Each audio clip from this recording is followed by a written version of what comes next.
The strongest sign you might retire in the top 5% is not the number in your account, it's how little of that number is already spoken for. Because if we use the Federal Reserve's 2022 Survey of Consumer Finances, the top 5% threshold for household net worth near retirement is not small. For households aged 55 to 64, it's about $6.24 million. For households aged 65 to 74, it's about $6.63 million. But that number can trick you. It can make retirement look like a scoreboard where the only question is whether your total is big enough. And that misses the more useful question. How much of your future money is still free after housing, debt, taxes, healthcare, inflation, and bad timing take their first claim? Imagine two people, Elena and Marcus. Both look at a $1 million retirement balance. On paper, that sounds like the same starting line. But Elena has low fixed bills, no credit card balance, several income lanes, and enough cash to avoid selling investments in a bad month. Marcus has the same headline balance, but a mortgage payment, card debt, one main income source, and almost no cash runway. Same number, very different retirement. That's the loop for this whole video. Every retirement dollar stands in a first claims line. Before it feels like freedom, the claims get to reach for it. The top 5% sign is not just that the pile is bigger, it's that fewer hands are already reaching into the pile. Start with the scale of the gap.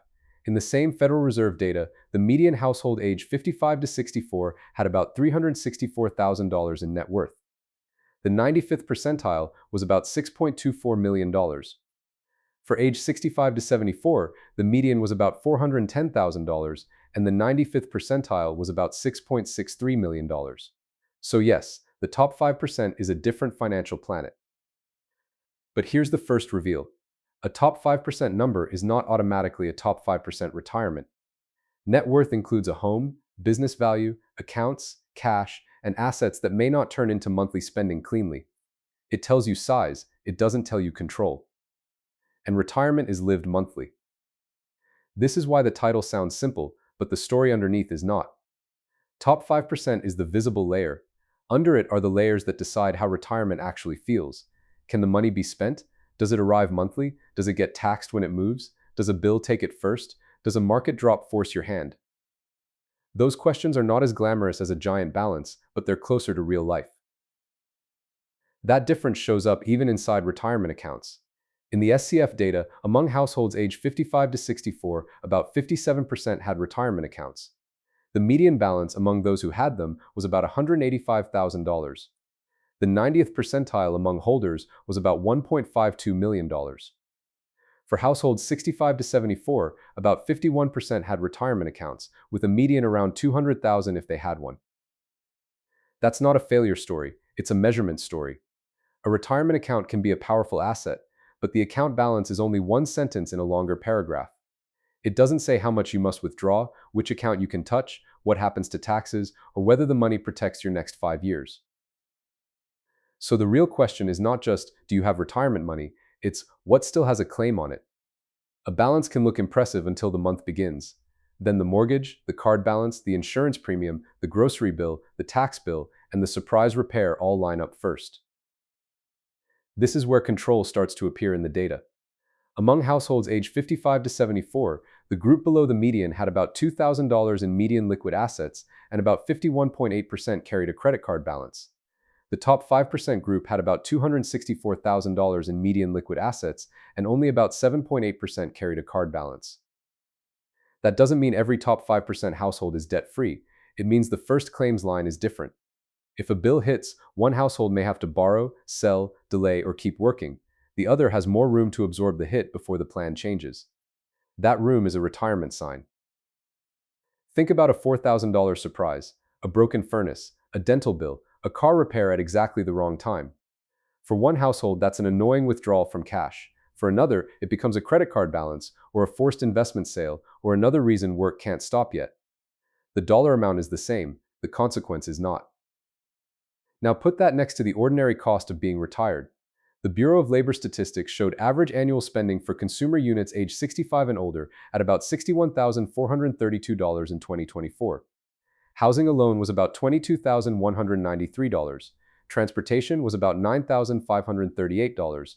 Food was about $7,940. Healthcare was about $7,799. Translated monthly, that average spending benchmark is a little over $5,100 a month.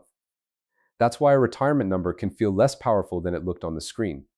Retirement is not one giant check. It's a monthly collision between income and claims. And notice the order. Housing doesn't politely wait until the market has a good quarter. Food doesn't wait for a dividend payment. Healthcare doesn't wait for the tax plan to make sense. The first claims are called first because they arrive before the comfortable part of retirement gets a vote. Now compare that with one income source most people recognize. The average retired worker's Social Security benefit in April 2026 was about $2,081 a month, or roughly $24,974 a year. Against that $61,432 spending benchmark, the gap is about $36,458 a year. This doesn't mean every household has that exact gap. It means the top 5% signal is not just assets, it's the ability to fill the space between the check and the month. That gap is where a lot of retirement advice becomes too neat. Averages are not personal plans, and one Social Security check is not the whole household. But the comparison is still useful because it shows the job the rest of the system has to do. If the monthly spending stack is bigger than the monthly guaranteed check, something has to bridge the difference. That's why income lanes matter. In the SCF data for households aged 65 to 74, top 5% households were much more likely to report several kinds of income. About 92.9% had interest or dividend income, compared with 9.3% below the median. About 41.7% had pension or account withdrawals, compared with 5.8% below the median. Wage income and business income were also far more common in the top group. The point is not that everyone needs every lane. The point is that one income lane can become a bottleneck. If one check is late, smaller than expected, taxed harder, or eaten by one bill, there's nowhere else to turn. Multiple lanes don't guarantee comfort, but they can reduce the number of forced moves. Then come the claims that don't look like normal bills until you hit them. In 2026, the standard Medicare Part B premium was listed at $202.90 a month. Higher income retirees can face IRMA surcharges, with brackets starting above $109,000 for single filers and $218,000 for joint filers. At the top, Part B alone can reach $689.90 a month. This is not a tax strategy lesson, it's a control lesson. Some retirement dollars are easier to spend than others. Some dollars raise income, some income changes premiums, some withdrawals solve one problem and create another claim. That's why tax flexibility belongs on the scorecard, but not as a magic trick. For the viewer, the practical lesson is not to memorize every bracket. It's to notice that retirement control depends on the type of dollar, not only the amount of dollar. $1 in checking, $1 in a taxable brokerage account, $1 in a traditional IRA, and $1 in a Roth account can all behave differently when the month asks for money. Healthcare is another claim that can quietly change the meaning of enough. Fidelity's 2025 estimate put lifetime healthcare costs for a 65-year-old retiree at about $172,500, up from $80,000 in 2002. And that estimate excludes long-term care. So when someone says they're on track, the better question is, on track after the healthcare line gets paid? This is one of the least glamorous signs of being truly on track. Not just having money for the fun version of retirement, but having a protected layer for the boring version. Premiums, deductibles, copays, prescriptions, the things nobody puts in the dream board, but everybody has to put in the plan. Here's the midpoint turn. Top 5% doesn't only mean more money, it means fewer forced moves when timing turns against you. In one sequence of returns example, a $1 million portfolio with $45,000 annual withdrawals lasted 40 years when the good returns came early. With the bad returns early, the same starting balance ran out in 25 years. Same balance, same withdrawal amount, different order. That's the uncomfortable part. Retirement is not just what you own on day one. It's whether day one forces you to sell, borrow, downshift, or go back to work before the plan has time to recover. This is why the first claims line matters more than the bragging number. A market drop is painful. A market drop plus no cash, plus debt, plus a high fixed budget, plus rising medical costs is different. The top tier sign is not that nothing bad can happen, it's that one bad year doesn't immediately control every decision. That's the hidden luxury in a strong retirement plan, waiting. Waiting is not flashy, nobody brags about waiting. But if you have cash, low claims, and other income, waiting can be the difference between letting a portfolio heal and cutting into it while it's wounded. A top-tier retirement is often a retirement that can wait. There's another timing claim later, required minimum distributions. Under current IRS rules, required withdrawals generally begin at age 73 for many retirement accounts. Using the IRS lifetime table, a $1 million traditional IRA example would require about $37,736 at age 73, about $40,650 at 75, about $49,505 at 80, and about $62,500 at 85. That's not bad by itself. A required withdrawal can be useful income, but it shows why the shape of your money matters. Retirement dollars don't all arrive with the same rules. Some are liquid, some are locked in an account, some create taxable income, some can push other costs around. Control is partly about having choices between those buckets. Think of those buckets as levers in a control room. You may not control markets, medical bills, or tax law, but the more levers you have, the less one lever can run the whole retirement. A household with one account and one check has fewer settings. A household with several buckets can sometimes choose which claim gets paid from which source. You can see the emotion of that in retiree confidence surveys too. A 2026 Retirement Confidence Survey summary reported retiree confidence at 73%, down from 78%, and said 39% of retirees cited debt as a concern. That number should not carry the whole story, but it explains why the story feels familiar.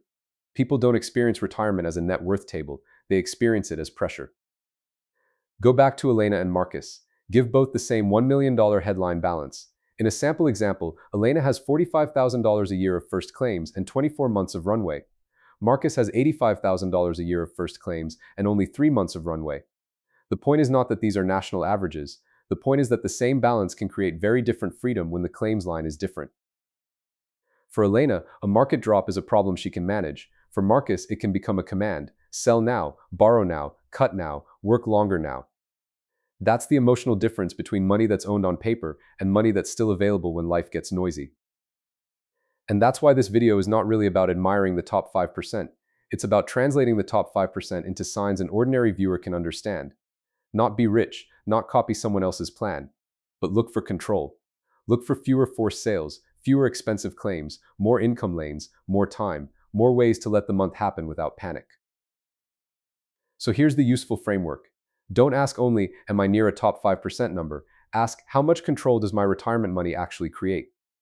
The scorecard is headline assets minus first claims, plus income lanes, plus tax flexibility, plus health buffer, plus downside runway. First, define the measure. Top 5% by net worth is not the same as top 5% by retirement income or spendable cash. Second, count the first claims: housing, debt, taxes, healthcare, and any fixed cost that gets paid before freedom shows up. Third, translate annual numbers into monthly reality. A $61,432 spending benchmark is not abstract when it becomes about $5,100 a month. Fourth, check income lanes. One lane can work, but it leaves less room if that lane is squeezed. Fifth, stress test bad timing. Ask what happens if retirement begins with a market drop, a medical premium jump, or a repair that arrives before the plan feels ready. Sixth, keep the categories honest. A big balance is a strong sign, it just is not the whole sign. If you only aim at the big number, you can miss the target. A person can have a large asset and still feel trapped by a payment schedule, a tax rule, a health premium, or a bad sequence of returns. The better target is control, not perfect safety, not a guaranteed outcome, just more room between your retirement money and the things trying to claim it. So use the framework as a filter, not a flex. When you see a big balance, ask what it has to survive. When you see a high income, ask whether it turns into lasting control. When you see a low payment, ask whether it lowers the first claims line. The useful sign is not one perfect number, it's a clear pattern. Fewer claims, more lanes, and more waiting room when the month gets ugly. That's the test worth remembering. That closes the loop from the hook. Retiring in the top 5% is not just having a bigger pile of money, it's having fewer hands already reaching into it. The real sign is not feeling rich today, it's looking at your future retirement check and realizing more of it still belongs to you. If this helped you see retirement as a control problem instead of just a number problem, please like, comment, and subscribe for more clear money explainers like this. Thanks.